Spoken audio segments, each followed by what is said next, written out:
Hey guys, Kid here of Burn One on here with for the Shadowverse Evolve channel here. We're trying to finish out our starter deck review videos. Our next one here is the Abysscraft, which is actually Bloodcraft and what was it called again? It's called Shadowverse, and there's Yeah, Shadowcraft. Okay, yeah, so Shadowcraft and Bloodcraft put together for the TCG itself.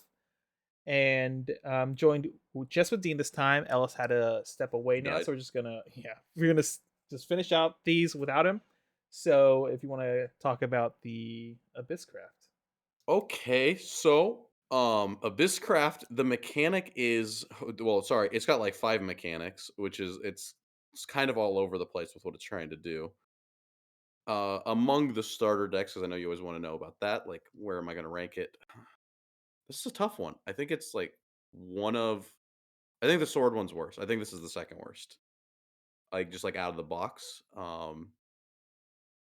But you have a mechanic. I don't know what they call it. It's not wrath, but if you play digital, it's kind of like wrath. It's like if you ping yourself, if you've taken damage during the turn, your cards will get additional effects. So that's coming from the Bloodcraft side of the game. But then you also have the like Shadowcraft, where it's the number of cards engrave. It's kind of like Runecraft, but a lot more yeah, it's called generic. Necrocharge, I believe. At least Yeah, that's how they're translating it Necrocharge. here. I only see Uh, Necrocharge in the starter deck also, so I think the other stuff is mostly only in the the booster, other right? stuff. Oh, I thought there Uh, was like some self ping cards, but I could be wrong. But yeah, so like it's kind of like all over the place with like what it's trying to do. But like of course, as like each of these things get support, that's it's effectively going to be two classes eventually, right? Can branch off into two different like deck types. And something I do want to say is they. I feel sad about this because I like Urias, but they give you Luna with the starter deck, which probably she's the more popular character, so they weren't like gatekeeping you behind the $400 Luna leader. But you know, for us guys who like Urias, he's not in a starter deck. Ripperino. All right. Just to add on to that too, like when I started learning the game and picking it up with Dean, I did play Abysscraft a bunch, and I it was very fun to play. Oh Um, yeah. yeah, Definitely like once you get the actual cards, like once you're able to like fill this in with booster cards, this gets a lot better. But it's just like the Necro Church thing is surprisingly slow. It's not like Runecraft. You don't have a lot of ways to fuel it. yeah. All right, so we'll just jump into this here. All right, so there's the leader Luna. Everyone's well, yeah, she is a She's pretty character. popular. Yeah, She's like she's very really popular. popular. Is she very popular in the West? I know Japan loves her. I think like Isabel's definitely more popular in the West. But like the thing is like Urias is a guy and this is a girl, so you know, it's kind of nice that they didn't gatekeep what I think a majority of people will want. Yeah. All right, so we'll jump into the first card here is Vampire Queen. It's a 6 drop 5/5. Whenever a Frostbat enters the field, it gets +1/+0 and ward. Or sorry, Forest. I always say Frost. I don't know why in my head it just reads Frost. Um, gains +1/+0 and gains ward, and it has Fanfare. Put 2 Forest Bat into the field, and then activate. Rest this card and subtract 1 from your leader's health, and then put 2 Forest Bats into the field. What do you think, Dane? This card is pretty good. But like if you notice, so what made this like feel really bad is a lot of these starter decks have that angelic barrage card that's just deal one damage to all enemy creatures. And so Oh you'll yeah, get four bats and then they'll play a one mana spell and your board will die and you'll go nice. nice. All right, But it is a lot of stats for cheap, and the idea is that you're able to put up basically like fill up your board. yeah, yeah, for Yep, like really cheap. yep. And then But ward makes it well. If we ignore what actually happens, it makes it kind of hard for your opponent to get through, right? If you have a bunch of little cheap wards off, but yeah, and then it also makes it hard to get to her, right? Because it's like yeah, she's sitting there and every turn she's just putting down these bats, and it's like, oh no, I gotta have a removal spell to get to the 5/5. But then yep, I'm also leaving 8 face damage up, right? Because there's four bats on the board from one 6 cost. yep. So I mean, if you ignore what's happening, what is that? Is that a 13/9? It's a 13/9 for 6 mana. Yeah. Well, it also costs one life, I guess, but yeah. That's not a real cost. Yeah. All right. Next card here. Ooh, Alucard, 7 mana, 4/4. This guy's actually good, but it's also like a little slow. He's got Storm, um, which is nice. Means he can hit face. And when he attacks, he can deal 4 damage to an enemy creature, and you heal 4. Now, the thing that's nice about this is he's like your big out to like really tall guys, right? Because like not only can he go face, but then he's also able to deal with something small, or he can deal something tall. And if you have 10 cards engraved, so if Necrocharge 10, he is a 6/4. So he's he gets a little more damage in the late game. Yep. But I And find then that Necrocharge is a little slow. yeah, and then that was one of the issues when I did play was Necrocharge was kind of tough to like activate. Um, but also I don't remember off the top of my head, so we just for everyone new to the game too, Necrocharge isn't like not like the game where you when you use the Necrocharge you remove the cards from there, but they just stay there, right? Still. So Yeah, you yeah. always have Necrocharge 10 once you hit 10, right? Yeah, but like I always found like the thing that was awkward was just like it not a lot of cards fill up your grave. Like Rune with the Mhm. penguin and like the spells, you get that spell boost Oh pretty yeah. easy. Yeah. And I thought like when I first read Necrochurch, I'm like, oh, you choose anything. That's insane. But then you actually play it and you're like, well, this that Necrocharge 10 might be turn 8 or 9. Yeah, and one of the issues too is that like tokens don't go there. So even if you Oh generate a yeah, lot of that's tokens, um, yeah, you're not gonna get Echo Charge from it. All right, yeah, next because card. imagine that Queen. Yep. Yeah. Next is Playful Necromancer. It's a 3 cost 3/3. Has evolved for 1. Then evolve. The evolved form is put 3 ghosts into the field, and then a ghost is a 1 play point 1/1 nightmare undead follower with storm. And then the start of your end phase, banish this card, which is basically removed from play. This is a good way to just like push through like some creatures, I guess. Basically, does this see much play outside Yes. of? This card's insane. Yeah. This card is 3 face damage. This card is 3 face damage, and then if you have like spells to buff creatures, which you Hmm. do have in the booster, remember Cerberus? Yeah. Give a card +2/+0 for 0 mana. Hmm. Yeah, those ghosts can be pretty big. Awesome. And so the idea is that you convert this into storm damage while also killing your card. All right. Next card here. This is Midnight Vampire 3 drop 2/4, so a little bit bigger. And as long as it's on the field, your forest bats have drain. And cards with drain, when they deal damage, they're going to heal you for as much. And Fanfare put a force bat onto the board.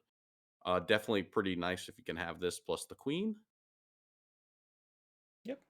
You get a bunch of bats and then you just heal a bunch. Yep. Little slow though if you're not doing the combo. All right. Next card here is Night Horde. It is a spell. It's a 3 cost spell. It's put 2 force bat into the field and then choose an enemy follower, deal X damage to, or X is the number of force bat in your field. So this kind of fills up your board a little bit and lets you hopefully remove something. So at worst, it's pay 3, get 2 force bats and deal 2 damage. Best case, this fills up your board and you deal 5 to something big, right? Yeah, Yeah. that's a lot of force bats. But you always get Yeah. at least the two. Yep. Which is at least like a good threshold. At least you're gonna always have the 2, basically. Which doesn't seem the worst. Next. Spectre. This card actually did see play in some decks. I think this is like an aggro card. It's a 2 drop 2/1 with Bane, so it's Death Touch, gets to kill things when it fights them.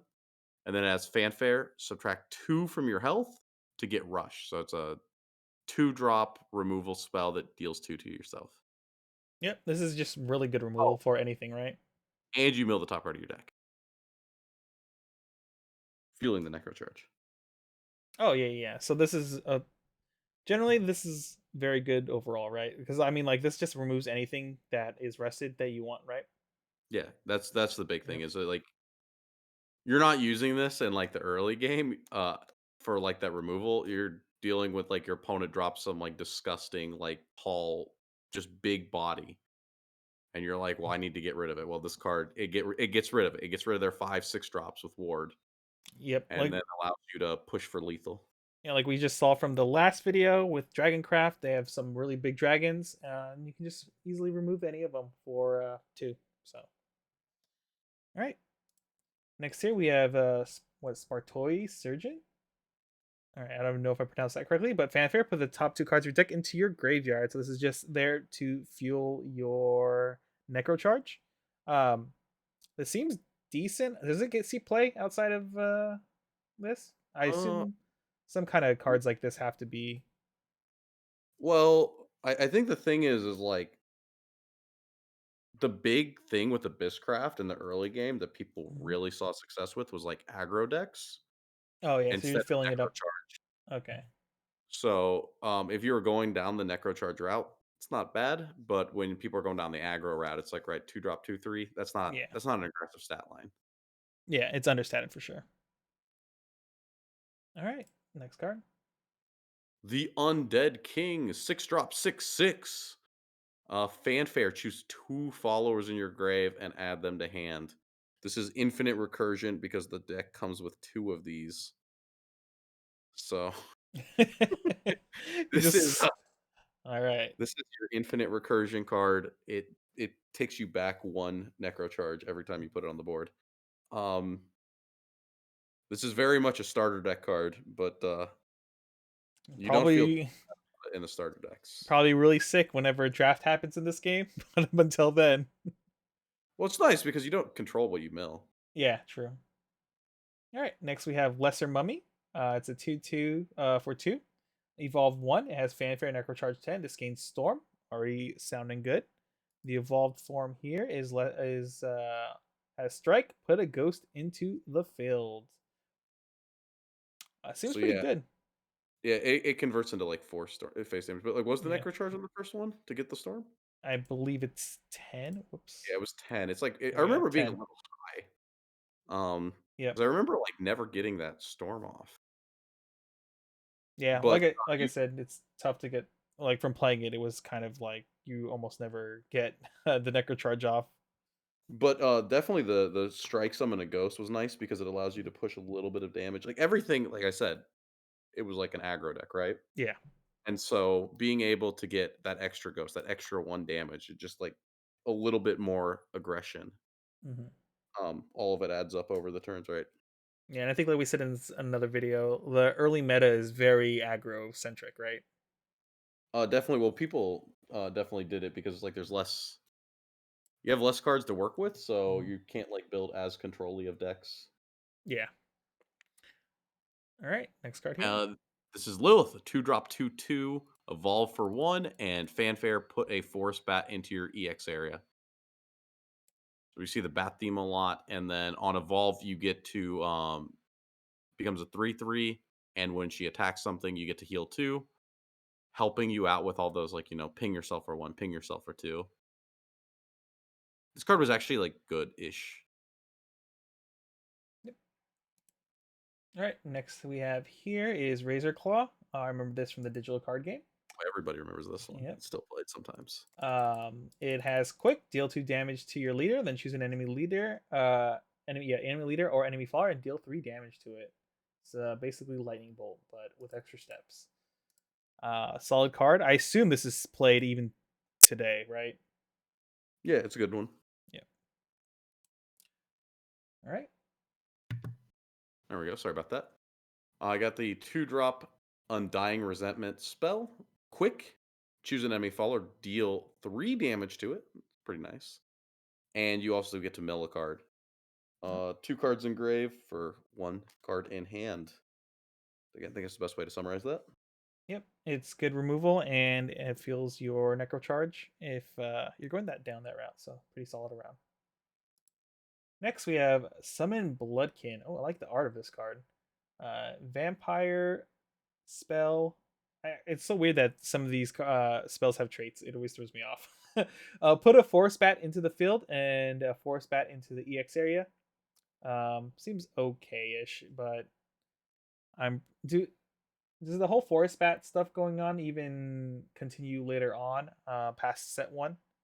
Yeah, there's like Yeah. stuff. It's like a really underpowered like token deck, I feel. Like Yeah. they keep giving it a little bit of support, but nothing's like really breaking it. Yeah. I feel like token stuff in this game is either like absolute garbage and doesn't help you at all, and it's just there, Or it's or impressive. yeah, or it can be impressive as hell. It's like one or the other. It's never like, oh, this token deck is like pretty solid, but like not broken. But yeah, at least, well, I mean, we're still early on. What's the there? We're on the third or fourth set in JP now. I forget. Like fourth. One collab set, 3 mainline Yeah, booster. yeah. So the game is still evolving. Shadowverse evolve, but so hopefully in the future we'll see other what's the word I'm looking for? See Um how see like more support for bats. I mean, yeah, bats are more archetypes. That's what I'm looking at. The more yeah, support for the different archetypes.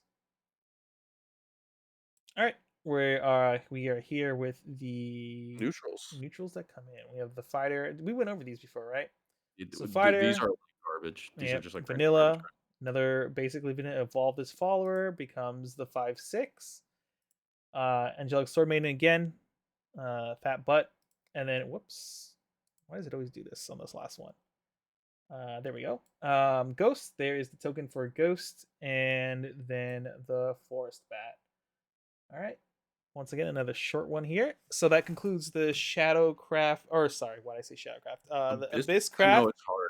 Yeah, It's hard. 6 years of conditioning to I be told know. a new name. Personally, I love Spookycraft as the community name. I want it to stick, so I'm gonna say Yeah. Spookycraft from now on. Well, that But was like everyone was joking when they first came out with Nightmare. They're like, "There's no way they're gonna like dub it, and the dub is just gonna, or they're gonna like, yeah, the translation's gonna be Spooky Craft." yeah, but But they translate to Abyss. So all right, that concludes the review for the Abysscraft structure or starter deck. Next will be our last one finally, which will be Havencraft. So we'll see you in the next video. Later, everyone.